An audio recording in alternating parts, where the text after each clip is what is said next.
Out here today in the well, I guess I can call it the lab. I'm in the lab out here today. What I'm going to be doing is planting. What am I planting in the middle of August? Well, you know what? I'm going to figure that out. There we go. I'm going to figure that out. Thinking broccoli, kale, lettuce, maybe some Chinese cabbage. Any kind of brassica is fine at the moment. I just want to know what is quick. Okay, I think I found something. Give me a second to get straight.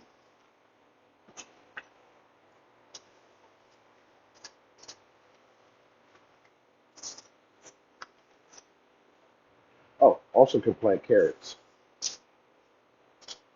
As usual, what I do is for the layperson, the beginner, the person that's kind of on the fence or whether or not they want to do this, the person that's kind of scared, the person that says, I don't have a green thumb. That's what I'm doing this for. To just let you know how easy it is. Very easy. If you have time, you can do this. I'll show you how easy it is. Just as soon as I get myself together.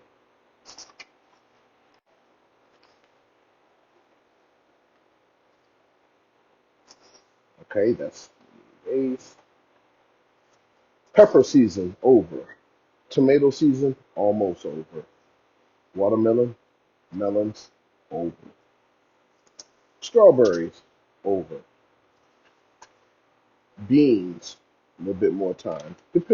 But this all depends on what region you're in, what grow zone you're in. Right now not right now, but I'm in grow zone 7.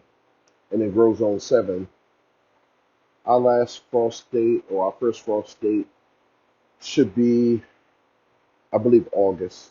I'm sorry, should be October. So with brassicas,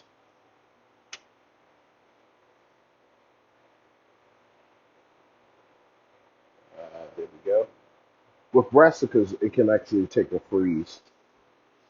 I've even had some that survived over the winter time, had snow in the pot, and then when summer came, ooh, until it got hot. Once it got a certain temperature, everything started seeding, which is not all bad because you can use some of the seeds. You can use all of the seeds to replant for the next year.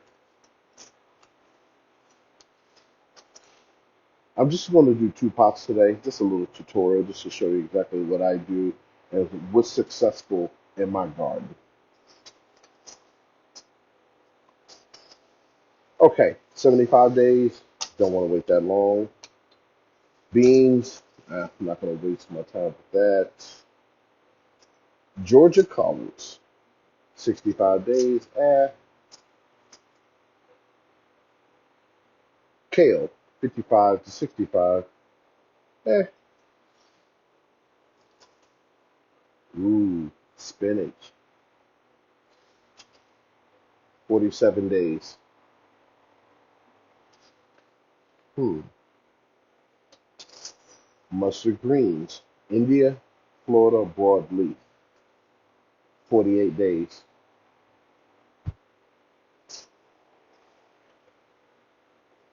Which two am I going to do? Beets, 60 days. Beets, 45 days. Hmm.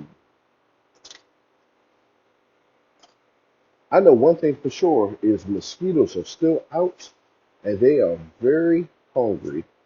Okay, we're gonna do spinach.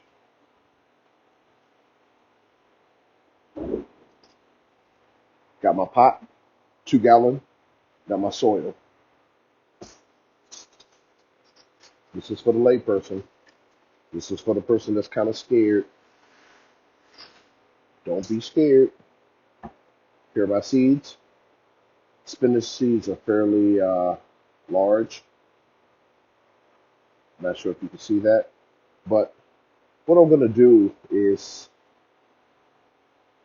with things like lettuce and spinach, I like to broadcast, meaning just drop them where they fall.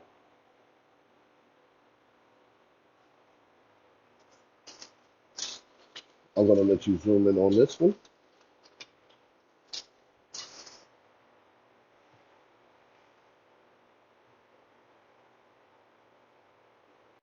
So, just gave you a quick idea how easy it is to grow seed, well, grow vegetables. It's not that hard. All you saw was I had the dirt, I had the pot, I had the seeds, put everything in the dirt, few inches, like maybe quarter of an inch or even less, depending on the type of seed, the size of the seed. Cover it with dirt,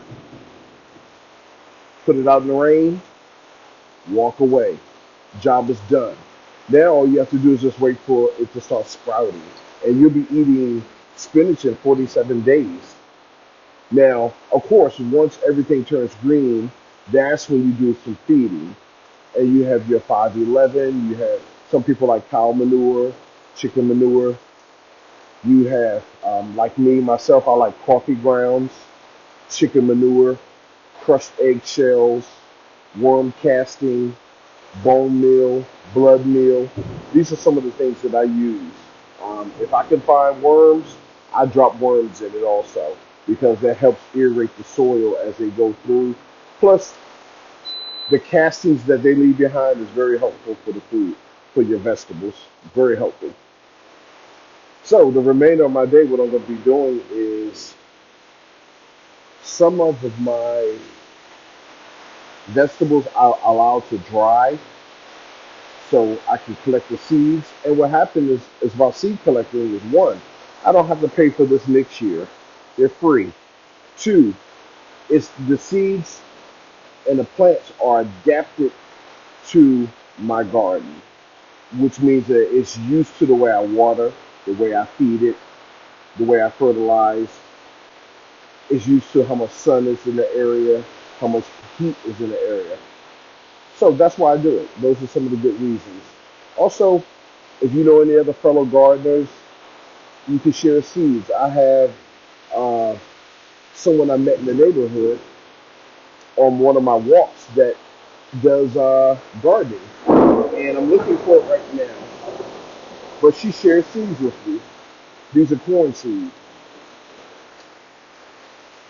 This is black corn. I've never seen black corn before. Of course, it's not really seeds, it's kernels, but here it is right here. I'm very interested in growing that next year. So we exchanged some seeds. I had a few things that she didn't have, a few things that she's never heard of, and I definitely never heard of black corn. And as far as her corn, what what drew me to her yard was the fact that on my walk I noticed a 6 foot privacy fence, and right above the fence was corn trees. And I know they're not trees, but this corn was 12 feet high. She allowed me in her garden and took pictures of the corn. I might put it below, or I might just put it right here. I was impressed. She had chickens, and of course she uses the manure for the chickens. And it's one of the things she actually used rock dust, and she gave me some rock dust for next year. Compost that she used, so I'm ready for next season. This season's pretty much a wrap. What I'm going to be doing over the winter is I might be growing some stuff in the house. I'm thinking about seeing how peppers will do in the house, especially if I can keep the area kind of warm, at least 70 degrees. Uh, I might try, I don't know, I'm going to think of something I'm going to try to grow in my, I have a grow tent. I'm going to figure out what I may want to grow in the house, some type of food. So Everyone, thanks for watching today. Everyone, have a good day. Yeah. So guess what? It's raining outside. It's really coming down. So what I'm going to do, I'm just going to take the seeds. I'm going to set them outside and let them get some free water. And like I said before, this is some of the best stuff. This is some of the best stuff, this type of water.